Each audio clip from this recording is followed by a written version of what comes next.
Shalom teman-teman semua, kembali lagi di Badan Online kita seperti biasa. Bagaimana kabarnya teman-teman? Semoga masih tetap sehat dan masih tetap kuat untuk menjalani hari-harinya.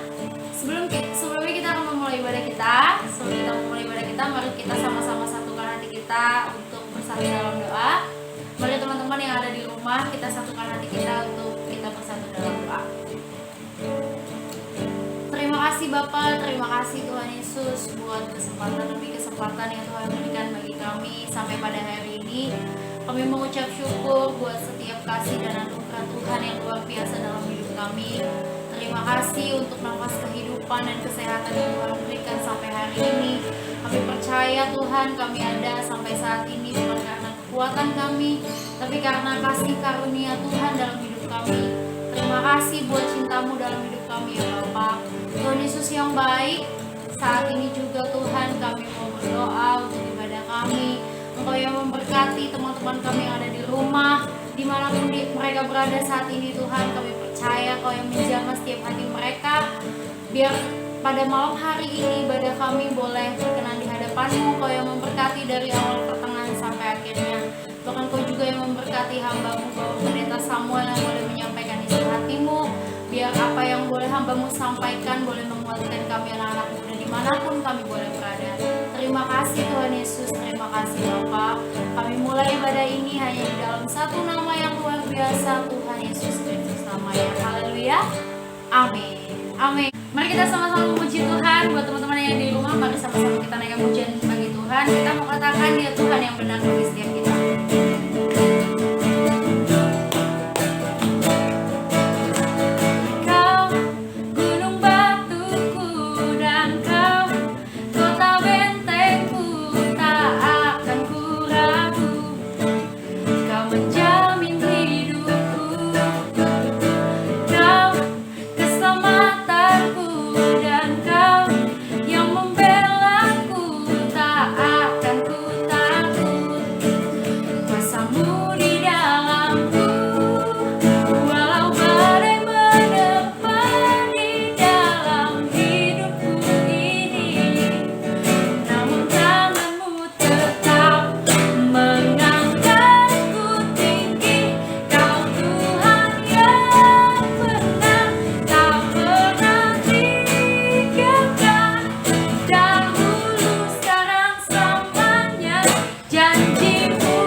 Tak terbayang kebesaranmu.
kita akan mendengarkan isi hati Tuhan yang disampaikan oleh hambanya Bapak Pendeta Samuel. Selamat mendengarkan, Tuhan Yesus memberkati.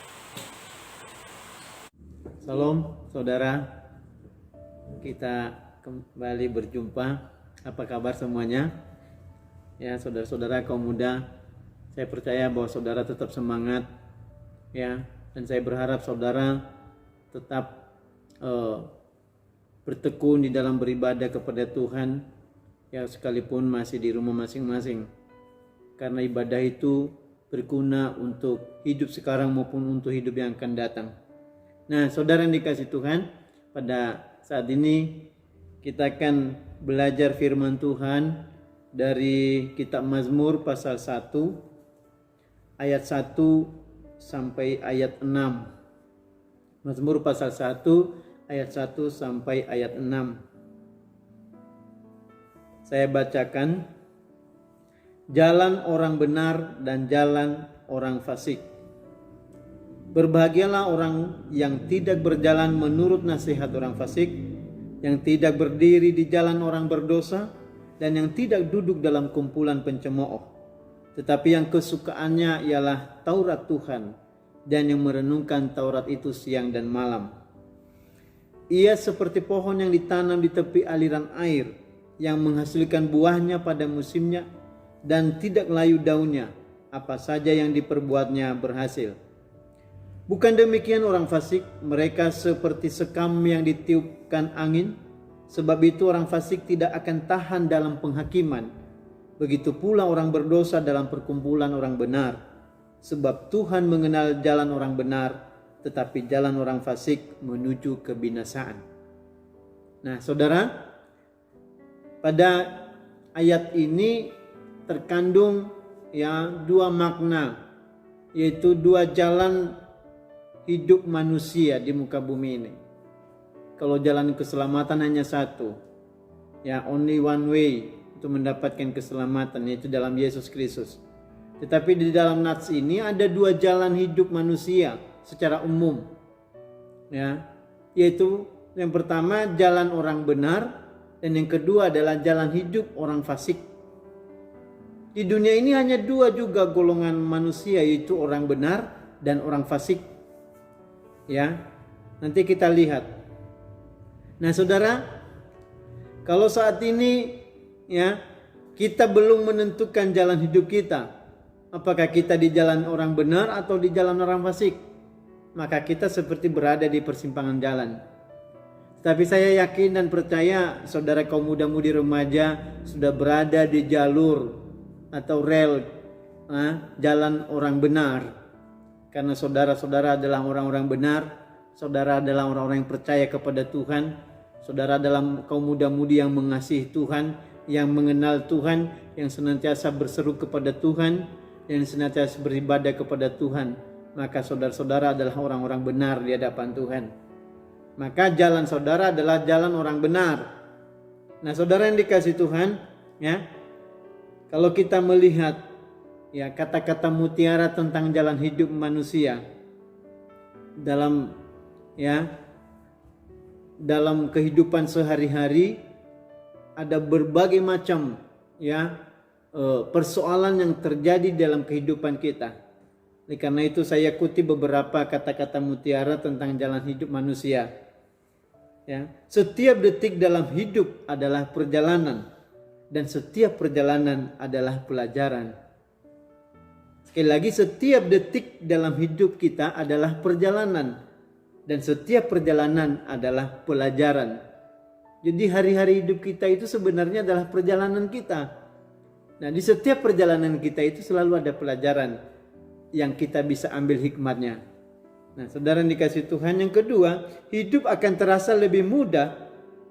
Hidup akan terasa lebih mudah jika kamu melihatnya sebagai perjalanan untuk dinikmati, bukan tuntutan untuk dijalani.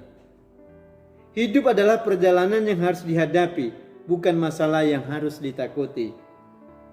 Dalam perjalanan mungkin kamu akan merasakan kepahitan, tapi ingatlah, tujuan akhirmu adalah kebahagiaan. Nah, ini yang kita kehendaki, tujuan akhir hidup kita adalah kebahagiaan. Karena memang jalan hidup orang benar penuh dengan bahagia. Nah, saudara kaum muda-mudi, saudara adalah orang-orang yang berbahagia karena saudara adalah orang-orang benar di hadapan Tuhan. Maka bagaimana jalan hidup orang benar? Kalau kita melihat dari Mazmur pasal 1 ayat 1 sampai 3, di situ tertera jalan hidup orang benar itu. Ya, yang pertama, jalan hidup orang benar penuh dengan kebahagiaan. Makanya dikatakan berbahagialah orang yang tidak berjalan menurut nasihat orang fasik. Artinya orang benar itu dikatakan berbahagia. Berbahagia arti lainnya adalah diberkati atau bersukacita. Kalau dalam bahasa aslinya bahasa Ibrani disebut eser. Eser itu artinya happiness atau kebahagiaan atau blessedness atau keterberkatan atau diberkati. Jadi orang benar itu senantiasa penuh dengan kebahagiaan. Di tengah-tengah kesulitan pun dia merasakan kebahagiaan. Ya. Di tengah-tengah kekurangan pun dia selalu bahagia karena yakin dia bersama dengan Tuhan dan masa depannya penuh harapan. Nah, yang kedua, ya, jalan hidup orang benar itu tidak mengikuti nasihat orang fasik. Nah, ini yang menjadi yang harus digarisbawahi kepada kaum muda-mudi remaja. Dimanapun saudara berada, di sekolah atau di tempat bermain, saudara-saudara, ya di luar sana banyak orang-orang fasik. Artinya orang-orang yang tidak mengikuti kehendak Tuhan. Fasik itu artinya tidak peduli terhadap perintah Tuhan. Buruk kelakuannya, jahat atau berdosa. Itu arti kata dari fasik. Nah, orang benar itu, kaum muda yang benar itu tidak mengikuti nasihat orang fasik. Artinya tidak mengikuti nasihat orang yang tidak peduli terhadap firman Tuhan. Sebagai anak-anak Tuhan, jangan sampai kita mencari nasihat kepada orang-orang yang tidak mengenal Tuhan, yang hidupnya hidup di dalam kelakuan buruk, hidup dalam kejahatan, minum minuman keras, minum minuman alkohol, ya, dan segala macam perbuatan. Seringkali banyak orang-orang muda mencari perhatian, mencari pelariannya kepada orang-orang yang seperti itu. Nah, ini tidak sesuai dengan firman. Oleh karena itu, sebagai kaum muda yang berada di jalan hidup orang benar, ya, tidak mengikuti nasihat orang fasik, tidak mengikuti atau tidak mencari nasihat kepada orang fasik, tapi carilah nasihat kepada orang tuamu, kepada orang yang kau anggap sebagai orang yang layak dijadikan teladan karena hidup sesuai dengan firman. Jangan sembarang mencari nasihat, apalagi mencari nasihat kepada sesama teman yang sebaya. Jatuhnya kerajaan Rehabeam itu, yaitu anaknya Salomo, ya, karena dia mengikuti nasihat orang muda. Dalam arti nasihat sesama orang muda yang hidupnya tidak sesuai dengan firman. Akibatnya apa? Pecahlah kerajaan Salomo itu. Pecahlah kerajaan Israel menjadi dua. Itu kerajaan utara dan kerajaan selatan. Itu pada masa Raja Rehabeam, anaknya Salomo. Ya, karena dia sembarang mencari nasihat dan mencari nasihat kepada orang-orang muda yang tidak berpengalaman. Nah, saudara, akibatnya apa? Hancurlah kerajaannya. Demikian juga kita tidak sembarang mencari nasihat, apalagi nasihat dari orang fasik. Jangan sampai kita lakukan itu. Selanjutnya, jalan hidup orang benar itu tidak mengikuti jalan orang berdosa. Kita sering melihat dalam kehidupan kita sehari-hari, kita sudah tahu bahwa yang dilakukan orang itu adalah perbuatan dosa. Tapi seringkali kita tidak bisa membatasi diri, malah kita ikut-ikutan berbuat dosa. Kalau kebiasaan orang-orang muda seperti pelajar-pelajar itu SMP, SMA itu suka tawuran, suka berkelahi, ya ada geng-gengnya, geng motor dan sebagainya. Pada saat itu nanti mereka melakukan perbuatan-perbuatan yang melanggar aturan, melanggar hukum, ya. Nah, seringkali kita ini kadang-kadang terbawa arus dengan keadaan itu, terbawa arus dengan perbuatan-perbuatan itu. Nah, itu namanya mengikuti jalan orang berdosa. Banyak sekali perbuatan-perbuatan jahat yang dilakukan oleh orang-orang muda yang tidak mengikuti kehendak Tuhan saat-saat ini. Minum-minuman keras, ya, terjun di dalam pergaulan bebas, ya, menggunakan obat-obat terlarang seperti narkoba, padahal itu obat terlarang, baik firman Tuhan maupun hukum, ya. Nah, biasanya kaum muda itu senang dengan gaya hidup seperti itu, ya. Nah, ini menjadi perintah bagi kita sebagai orang muda yang takut akan Tuhan, tidak berdiri atau tidak mengikuti jalan orang berdosa. Jangan kita ikut-ikutan, tetapi kita harus memiliki identitas sebagai orang benar. Beberapa waktu yang lalu kita sudah belajar tentang identitas diri kita, yaitu jati diri kita yang segambar dan serupa dengan Allah. Dan di dalam Matius pasal 5 ada beberapa identitas kita sebagai warga kerajaan surga. Ya, berbahagialah mereka yang miskin karena mereka akan mendapatkan kerajaan surga dan sebagainya. Jadi kita ini tidak sembarang ikut-ikut orang, tidak sembarang mengikuti pergaulan bebas, ya, tidak sembarang mengikuti pergaulan-pergaulan anak muda sekarang ini. Banyak sekali kejahatan yang terjadi di tengah-tengah kaum muda sekarang ini. Tetapi saya yakin saudara-saudara, kaum muda-mudi remaja GKT Elroy ini orang-orang kudus, orang-orang benar yang menjaga diri, menjaga kekudusan, menjaga kesucian hidup. Karena saudara adalah orang-orang yang takut akan Tuhan, dan itu harus dipertahankan. Selanjutnya, jalan hidup orang benar itu tidak duduk dalam kumpulan pencemooh, pengejek, pengolok. Artinya tidak bergaul di dalam kelompok orang-orang yang suka mencemooh. Kenapa demikian? Kalau kita bergaul dalam kehidupan orang-orang yang suka mencemooh, maka kita juga ikut-ikut menjadi pencemooh, menjadi pengejek-pengejek, menjadi pengolok-pengolok. Firman Tuhan di dalam 2 Petrus pasal 3 bahwa pada akhir zaman ini akan muncul pengejek-pengejek, pengolok-pengolok. Nah, itu tidak benar. Dan banyak sekali kelompok, banyak sekali komunitas di tengah masyarakat.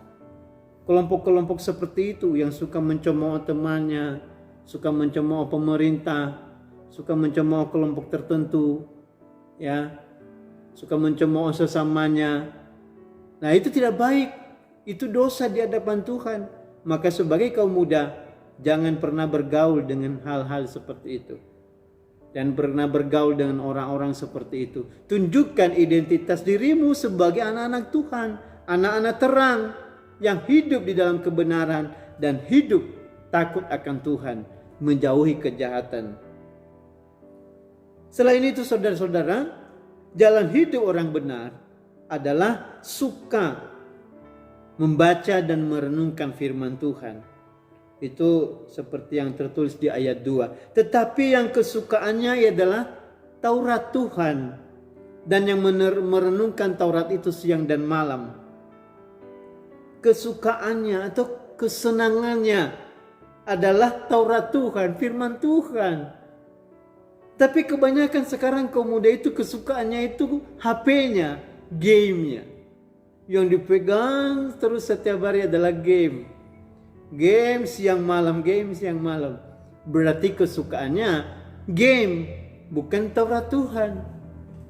Tapi ini harus kita rubah saudara-saudara, kaum muda-mudi remaja. Kalau saudara mau memahami firman, kalau saudara mau diberkati oleh Tuhan, maka sebagai kaum muda yang takut akan Tuhan, kesukaannya adalah Taurat Tuhan. Taurat itu apa? Firman Tuhan. Makanya luangkan waktumu membaca firman Tuhan setiap hari. Berapa pasal? Minimal 2 pasal contohnya setiap hari. Luangkan waktumu membaca renungan firman Tuhan. supaya saudara masuk di dalam kelompok orang benar yang kesukaannya adalah firman Tuhan. Dan bukan hanya sekedar dibaca tetapi direnungkan. Direnungkan ini dalam bahasa Ibraninya adalah hagah. Hagah itu dalam bahasa Inggrisnya adalah meditate. Meditate itu kalau diterjemahkan secara bebas adalah meditasi atau merenungkan atau memeditasikan firman Tuhan.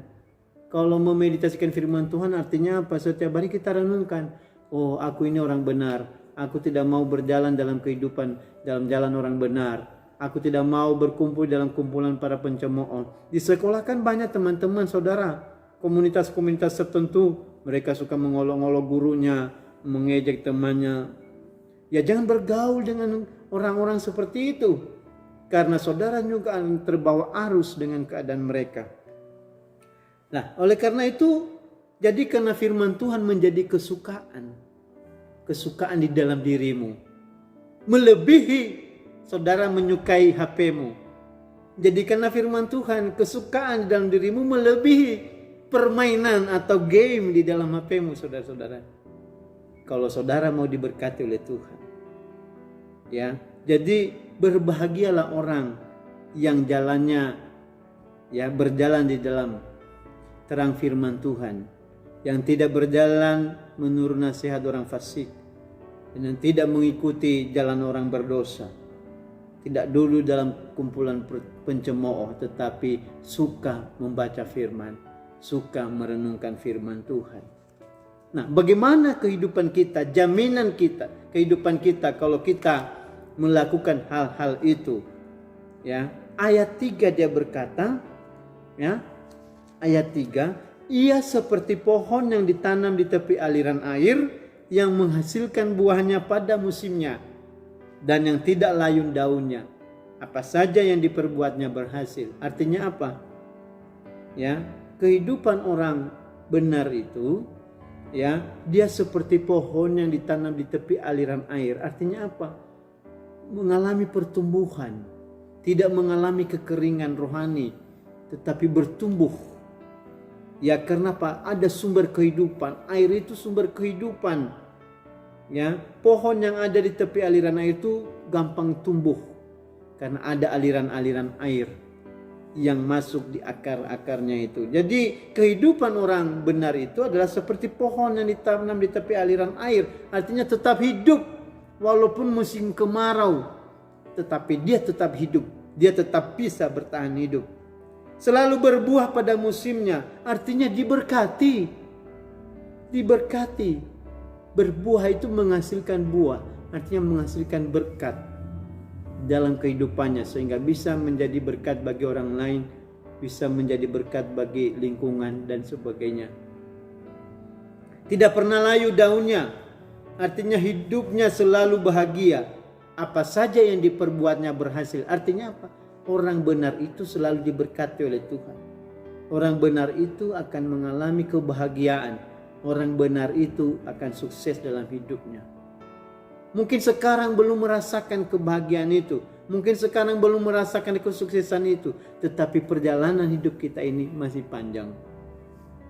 Kalau kita tidak merasakan kebahagiaan di bumi ini, tetapi kita nanti akan merasakan kebahagiaan di surga, itu yang jelas dan tidak bisa diragukan. Nah, saudara yang dikasihi Tuhan, apa saja yang diperbuatnya berhasil. Itu juga menjadi ciri khas orang yang mengandalkan Tuhan, seperti yang tertulis dalam Yeremia pasal 17 ayat 8. Orang yang mengandalkan Tuhan itu akan diberkati. Hidupnya seperti pohon yang di tepi aliran air, yang ditanam di tepi aliran air. Nah, saudara, jadikanlah saudara sebagai anak muda yang hidup di dalam jalan orang benar. Jadikanlah saudara sebagai orang-orang muda yang benar. Sehingga saudara akan diberkati oleh Tuhan. Masa depanmu akan diberkati. Pendidikanmu akan diberkati Tuhan. Cita-citamu akan diberkati oleh Tuhan. Apapun yang kau inginkan akan diberikan oleh Tuhan. Tepat pada waktunya. Tetapi yang kedua, saudara, jalan hidup manusia yang kedua adalah jalan hidup orang fasik. Kalau tadi jalan hidup orang benar, sekarang jalan hidup orang fasik. Ini tidak bisa, kalau kita tidak hati-hati, kita bisa salah jalan. Ya, kalau kita tidak berpegang teguh kepada firman, nah, maka kita bisa mengikuti jalan orang fasik. Nah, bagaimana kehidupan orang fasik? Ya, ia seperti sekam yang ditiup angin. Seperti sekam yang ditiup angin, seperti yang tertulis dalam ayat 4 itu. Mereka seperti sekam yang ditiupkan angin. Artinya apa? Kehidupan yang ringan di hadapan Tuhan, yang tidak bernilai, yang tidak berbobot sehingga gampang ditiup angin, artinya hilang, lenyap dan binasa. Itu kehidupan orang fasik. Orang-orang muda yang berjalan dalam kefasikan, mereka itu tidak bernilai di hadapan Tuhan, seperti sekam. Sekam itu kan apa? Kulit padi itu.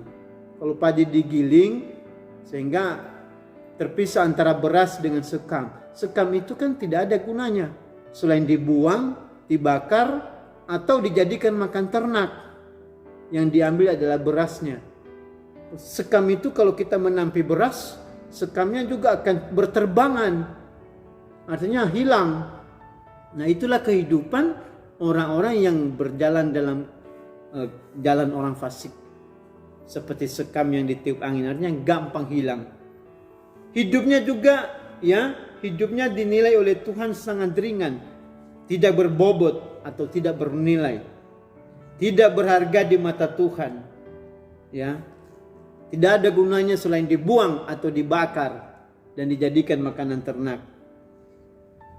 Selanjutnya, orang fasik itu tidak bertahan di dalam penghakiman, nanti mereka akan dihakimi, masuk dalam kebinasaan yang kekal. Ya, artinya apa, saudara? Hidup orang fasik itu endingnya adalah kebinasaan atau sad ending. Sedangkan orang benar itu adalah happy ending. Kalau orang fasik sad ending atau akhir hidupnya adalah kesedihan dan kebinasaan. Oleh sebab itu, saudara kaum muda, pada kesempatan ini saya berpesan kepada saudara, ya, jadilah orang-orang benar di hadapan Tuhan, maka saudara akan menjadi orang yang selalu berbahagia dan bersyukur kepada Tuhan. Jangan mengikuti nasihat orang fasik. Lebih baik cari nasihat kepada orang tuamu atau kepada orang yang layak saudara mendapat nasihat yang baik.